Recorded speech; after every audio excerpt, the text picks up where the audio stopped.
vamos conversar com a professora Marilena Chauí, que é professora titular do Departamento de Filosofia da USP e um dos nomes mais relevantes, mais conhecidos do debate de filosofia no Brasil. Professora, nós estamos no prédio da Maria Antônia, onde funcionou a USP até o final dos anos 60, né, onde se deu parte significativa da sua formação, que é uma formação marcada pela presença ainda dos professores franceses que determinaram o perfil inicial da filosofia no Brasil e que se costuma caracterizar como fortemente marcado por um trabalho estrutural de texto, né? Para começar a nossa conversa, a filosofia se apresenta para nós, antes de mais nada, como um conjunto de textos a serem abordados, a serem tratados, um certo cânon, né?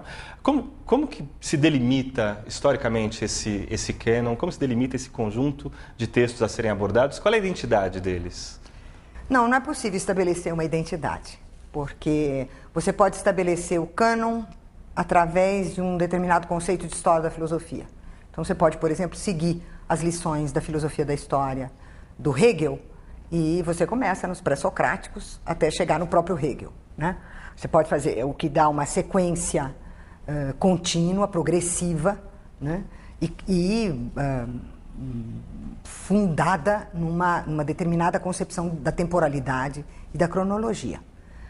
Mas você pode estabelecer o cânon também de uma forma temática, né? E decidir que para determinados temas da filosofia há aqueles textos que são fundamentais.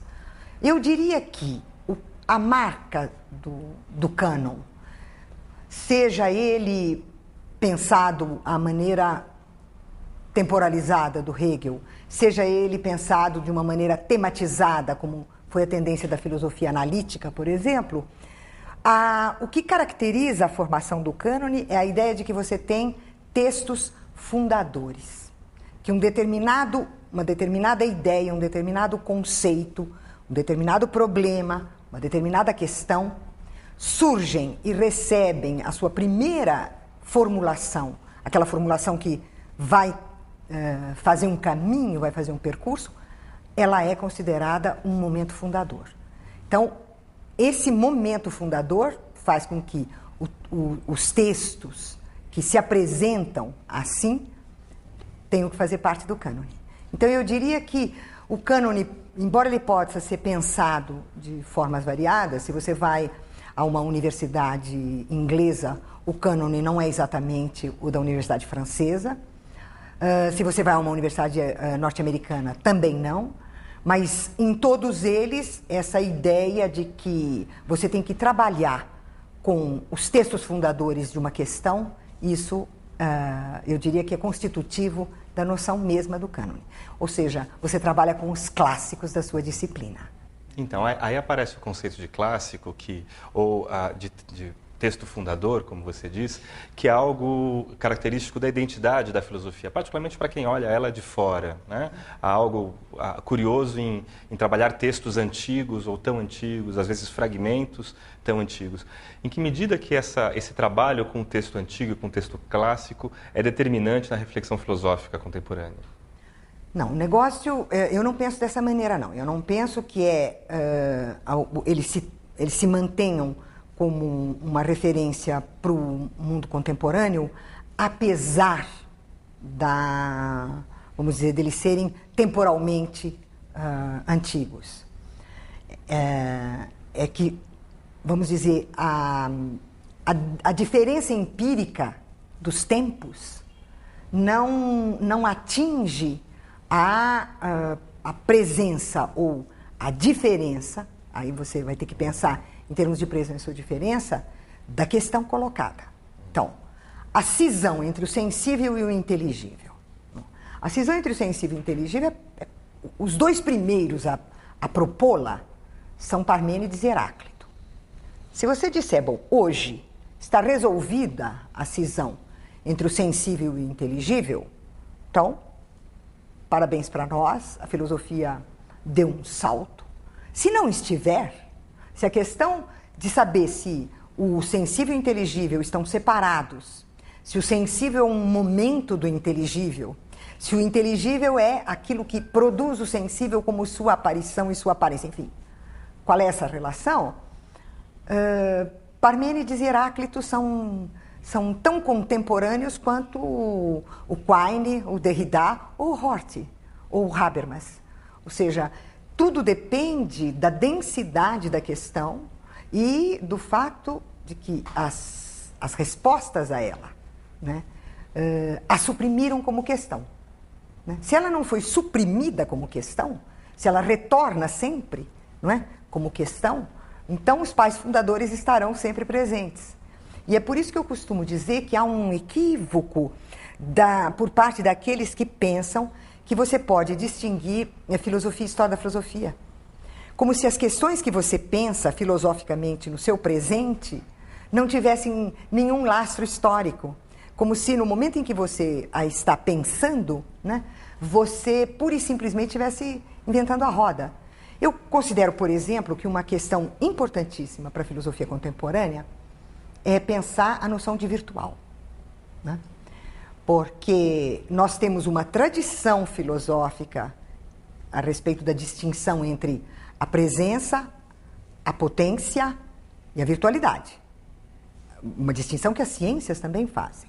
Ora, as novas mídias eletrônicas introduziram uma noção de virtual que não tem nada a ver com a maneira pela qual, no interior da história da ciência e da história da filosofia, nós pensamos o virtual. Então, a questão que se coloca é: inventaram um novo virtual que desconstrói e torna sem significação as categorias anteriores, ou há um enorme equívoco em chamar de virtual aquilo que está em mera latência no interior de um atual? Né? Essa é uma questão. Ora, quem é o primeiro a colocar essa questão? O primeiro a colocar essa questão é Aristóteles. Você vai fazer economia do pensamento aristotélico a esse respeito? Não vai, não vai. Então, eu penso que as questões filosóficas do presente, né, elas têm a sua especificidade, é o nosso tempo, o tempo de cada filósofo, que coloca aquelas questões fundamentais para ele. Mas o tratamento dessas questões não pode ser feito sem que se leve em conta o lastro da construção de conceitos em torno do problema. Então, filosofia e história da filosofia têm que andar juntas.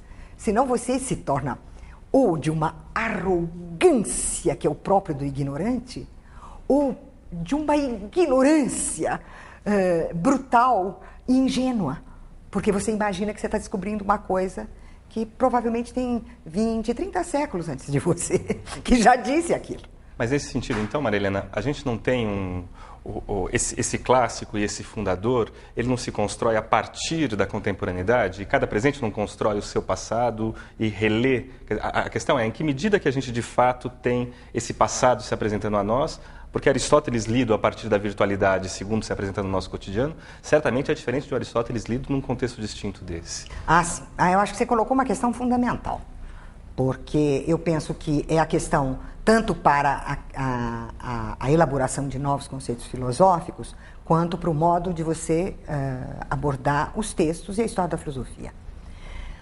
Eu parto de uma concepção que foi desenvolvida pelo Merleau-Ponty, que aparece não só nos trabalhos dele a respeito da história da filosofia, da história da literatura, da história da pintura, mas que aparece em outros que foram formados por ele, como Lefort, o Castoriadis, e é uma ideia com a qual eu trabalho também. A ideia do Merleau-Ponty é a seguinte: toda obra de pensamento, como toda obra de arte, ela nasce da experiência de uma falta, né? Há uma falta a ser preenchida. E esse sentimento de uma falta a ser preenchida leva ao trabalho que produz a obra. Ocorre que, quando a obra se produz, o que se produz com ela é um excesso de significações, que faz com que uma obra de pensamento dê a pensar. Ela não é apenas aquela que oferece um pensamento, mas é aquela que, pelo excesso das significações que ela tem, dá a pensar, faz com que você possa pensar depois dela e a partir dela. Essa ideia o Merleau-Ponty desenvolve falando da noção de posteridade. Ele diz, toda obra, seja obra de pensamento, seja obra de arte, cria do seu próprio interior a sua posteridade. Ou seja, ela tem uma maneira de colocar as questões, de respondê-las e de deixá-las abertas, que suscita o trabalho dos que virão depois e que vão, por isso, lê-la de maneiras diferentes. Então, a diferença de leituras e as diferenças de interpretação, que em geral a gente considera que estão determinadas apenas pelas condições históricas do intérprete, na verdade elas estão determinadas também pelas condições imanentes à própria obra. Quer dizer, por que é que, na questão do virtual, eu não vou a São Tomás de Aquino? Por que eu vou a Aristóteles? É porque há algo na obra de Aristóteles, talvez algo que ele próprio não pensou, porque não cabia a ele pensar, mas que ele deixa para ser pensado e que nós podemos pensar, né? Então, eu trabalho muito com essa noção de que a obra nasce da percepção de que há uma falta, que a falta a obra anterior deixou uma falta. E eu vou prosseguir, vou cobrir essa falta, vou preencher. Só que, ao fazer isso, eu faço num campo que é o campo da expressão. Isso posto, um defensor do método estrutural para ali. Eu, merleau-pontianamente, não paro ali. Quer dizer, aí eu acho que está dada a condição para você passar à interpretação do texto, né? De considerar que o texto não é apenas essa representação perfeitamente construída, mas que o texto é feito de dificuldades, de lacunas, de subentendidos, de implícitos, de tácitos, de referências, né, múltiplas, que neles apresente a cultura de todo o seu tempo, que a história na qual esse texto foi escrito não é um contexto exterior a ela. Porque a leitura estrutural te leva a essa ideia de que você tem o texto, né, isolado e fora um contexto, né, e que você não deve explicar o texto pelo contexto. Eu concordo inteiramente. Não há que explicar o texto pelo contexto, porque não tem contexto. O texto é parte integrante da história do seu tempo. Então, o que nessa história suscita o texto? E o que o texto contribui no interior dessa história? Então, há uma relação de imanência entre o texto e o momento, as circunstâncias da sua produção, né, que te permite interpretá-lo, né? Então, eu diria que, eu estou convencida, mas isso é porque eu fui educada assim, né? Mas eu estou convencida de que sem a leitura estrutural, você não entende um texto. Você não tem como entender. Ela é pressuposto à formação do filósofo. Ela é pressuposto. Ela é pressuposto. Tanto que, mesmo no nosso departamento, onde há posições as mais variadas, digamos que 80% dos professores são contrários ao estruturalismo em filosofia, aos que são de tendência analítica, aos que são de tendência fenomenológica, como é o meu caso, aos que são de tendência marxista, todos, entretanto, como professores, praticam com seus alunos o método estrutural de leitura de texto. Nenhum professor do meu departamento recusa que isto seja fundamental para a educação filosófica dos alunos. Você vê contradição, por exemplo, você falou de uma perspectiva marxista, entre esse modelo de trabalho com o texto filosófico e uma leitura, por exemplo, de raiz marxista que vai situá-lo, que inverte a relação entre teoria e prática ali, grosso modo, e que vai situá-lo como expressão de contradições de cada momento e da expressão de época em que ele está colocado? Você vê uma contradição entre as duas coisas? Não, eu não vejo uma contradição. Eu só acho que cada uma dessas perspectivas, se ela for realizada sozinha, ela é incompleta e vamos dizer, preconceituosa. Você tem que realizar as duas ao mesmo tempo. Que você vá do texto às condições materiais da sua produção, ou que você vá das condições da produção material do texto ao próprio texto não tem importância. Qual é o trajeto que você vai fazer? O fundamental é que, ao chegar no texto, o aluno tem que aprender a ler esse texto à maneira estrutural. Ele tem que saber qual é o tempo lógico desse texto, qual é a estrutura interna que esse texto tem, quais são os argumentos fundamentais, quais são as questões. Ele tem que entender isso. Porque se ele entender isso, ele vai entender perfeitamente por que aquelas condições materiais e esse texto estão juntos. Como é que eles se respondem? Você falou o aluno ainda. Agora, o aluno é quem? Quer dizer, é o nosso aluno de graduação de filosofia ou isso vale também? Quer dizer, esse tipo de trabalho com texto é algo que você considera pertinente, por exemplo, no contexto do ensino médio, onde a filosofia se coloca hoje? Eu acho que nos dois casos. Nos dois casos.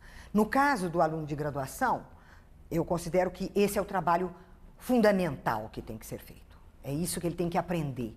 E é por isso que ele faz iniciação científica. Ele faz a iniciação científica para aprender a fazer isso num determinado autor, de modo a se preparar para começar o trabalho, esse trabalho interpretativo, que se acrescenta no mestrado, e a interpretação que inclui a presença da história no interior do texto, no doutorado, né? Pelo menos os que trabalham comigo eu faço dessa maneira, né? Agora, eu acho que no primeiro, no ensino médio, isso precisa ser feito. Eu acho que não há condição de você fazer a aula de filosofia ser isto. Os alunos não aguentariam.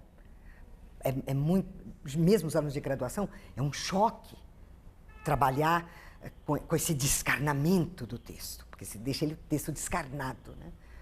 Mas é um exercício importante. Então, eu diria que, pelo menos uma vez por mês, o professor de filosofia do ensino médio deveria escolher um texto, de preferência um texto que abale os alunos, né? Por exemplo, escolher o mito da caverna, escolher a abertura da metafísica do Aristóteles, o início da primeira meditação. Eu imagino que é possível selecionar alguns textos que são muito impactantes, né? E sobre esses textos ensinar aos alunos já uma primeira versão, né, desse método de leitura. Porque eu estou convencida de que a filosofia é uma intervenção no mundo dado, que tem a peculiaridade de ser uma intervenção discursiva. É pelo discurso que a filosofia intervém e compreende o presente, o seu presente e o passado. Então, se você não domina a arte do discurso, o poder do discurso, né, a lógica argumentativa do discurso, você fará uma filosofia muito pobre. Então, porque a filosofia é, como dizia o Bento, ela é uma conversa, né? Ela é...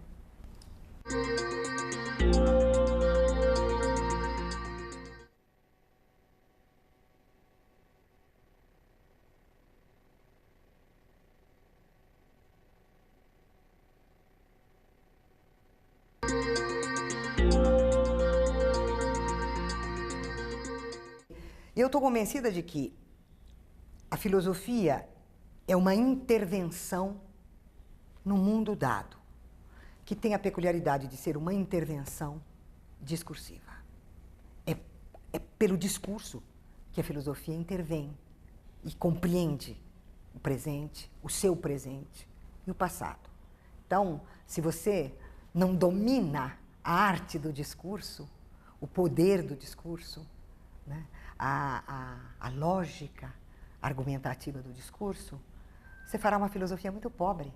Você também é historiadora da filosofia, né? De que maneira que se apresenta como um problema diferente fazer o trabalho sobre um autor de investigação filosófica ou construir uma historiografia da filosofia? Olha, eu acho que há várias, né? Vamos começar... É claro que as que eu vou mencionar, eu acho que com as novas mídias estão superadas. Foram dificuldades que eu encontrei ao trabalhar. A primeira é a questão das fontes primárias, né? porque você não pode fazer um trabalho sério de história da filosofia se você não trabalhar diretamente com as fontes primárias, né? Quanto mais antigo é o filósofo e quanto menos ele foi comemorado na história da filosofia, mais difícil é o acesso a essas fontes, né? Hoje eu digo que isso é questão do meu tempo, porque no meu tempo a gente tinha que ir para a Europa, né? E no meu tempo não existia xerox. Não é que não existia internet, não existia xerox. A gente copiava nos cadernos. Eu tenho caixas de cadernos com cópias de autores holandeses, alemães, franceses, ingleses do período. Você tinha que copiar, porque só tinha aquele exemplar. E não podia, não havia como comprar, era uma obra rara. O máximo que você podia fazer era o microfilme.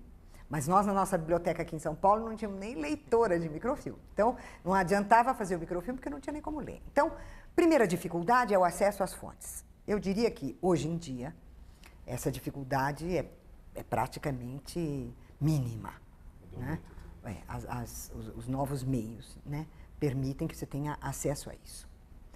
A segunda dificuldade está ligada à maneira como se estruturou o ensino médio na parte das humanidades. O fato de que os estudantes chegam ao curso de filosofia... Quando eu cheguei ao curso de filosofia, eu sabia latim, eu tinha aprendido latim durante os 4 anos do ginásio, os 3 anos do colegial. Eu traduzia Cícero, Virgílio, Horácio, né? Eu tive no colegial grego. Nós lemos Sófocles, lemos Odisseia, né, em grego, além do inglês, do francês, do espanhol, né? Então você chegava à filosofia já conhecendo as línguas dos textos originais. Hoje os estudantes chegam, mal conhecem um pouco de inglês, a menos que eles tenham feito algum curso especializado em alguma escola fora do currículo, não é? Então, você tem que mandá-los para fazer latim, para fazer grego, para fazer francês de verdade, inglês de verdade. Então, há todo um trabalho preparatório, né, fazer alemão, né, para que ele possa chegar aos textos. Trabalhar os originais. Trabalhar, né, os originais, né? Então, eu diria que, se no meu tempo não havia xerox, eles não têm as línguas que precisam saber. Então, um problema compensa o outro. Então, eu penso que o primeiro problema é esse. O segundo problema que eu vejo é o fato de que, com raríssimas exceções, e eu considero que o Estado de São Paulo faz parte dessas exceções por causa da FAPESP, há falta de infraestrutura, de excelentes bibliotecas, né, que deem aos estudantes o material com que eles precisam trabalhar. A outra coisa é, como eu tenho essa visão de que há uma imanência do texto à sua história e da história ao texto, eu considero, pelo menos os que trabalham comigo, eu considero indispensável, terminada a fase estrutural da leitura, fazer um trabalho histórico, que é conhecer as condições econômicas, sociais, políticas, culturais, as obras de arte do período, os pensadores do período, os principais textos do período, ou seja, as questões, se é um filósofo do século XVII, as questões religiosas colocadas, as questões colocadas pela relação entre religião e política e assim por diante, ou seja, há uma série de questões que são constitutivas do próprio texto, né? Ou questões relativas à maneira como o filósofo, no seu próprio texto, está tomando posição com relação a ideias que estão estabelecidas na sua época. Eu vou te dar um exemplo minúsculo, mas que pode ser significativo. Há um momento nas meditações, quando Descartes vai dizer que você deve fazer essa meditação pelo menos uma vez na vida. mas só uma vez. Porque mais de uma vez o grau de vertigem e de angústia provocado por uma meditação metafísica é mais do que você pode suportar. E ele diz que a gente pode ser empurrado, e as traduções todas colocam os negros vapores da bilis. Não, ele está dizendo os vapores da bilis negra, isto é, os vapores da melancolia, isto é, os vapores de uma doença. Então, ele está tomando posição no interior de uma história importantíssima, que é a história da melancolia, do vínculo entre a ideia do Aristóteles, de que todos os homens excepcionais são melancólicos, essa ideia que perpassa toda a história da filosofia, chega na Renascença, dá no Ficino, né? Leva o Ficino a pedir ao Botticelli que ele faça um talismã para que o Lourenço de Médici não seja tomado pela melancolia. Esse talismã é a primavera do Botticelli, né? Isso chega no Descartes. Então, essa pequenina afirmação, se você traduzir os negros vapores da bilis, você perdeu tudo que Descartes está dizendo. Quando ele diz os vapores da bilis negra, ele está se inserindo no interior de uma longuíssima tradição a respeito do vínculo entre filosofia, vida intelectual e melancolia. Aí se insere, então, até uma interdisciplinaridade muito mais ampla com o pressuposto. Nem há dúvida. Precisa conhecer literatura, precisa conhecer história, precisa conhecer a história das artes, precisa conhecer as questões de técnica. Dependendo do período, você tem que saber ciência. Veja, você não pode estudar Merleau-Ponty se você não souber o que está acontecendo na psicologia da época. Se você não souber a revolução que significaram o behaviorismo e a Gestalt. Isso não remete à tradição kantiana, essa ideia de uma filosofia que abarca as outras investigações? Não se apresentaria como uma reflexão primeira, anterior e que demarca as outras investigações? Não, eu não penso isso. Eu penso que a filosofia não pode viver sem os outros, sem as outras práticas e sem os outros discursos. E que ela, na sua maneira específica, não é? Ela se apropria deles, ela reflete sobre eles, ela os interpreta, ela pode transformá-los até, né?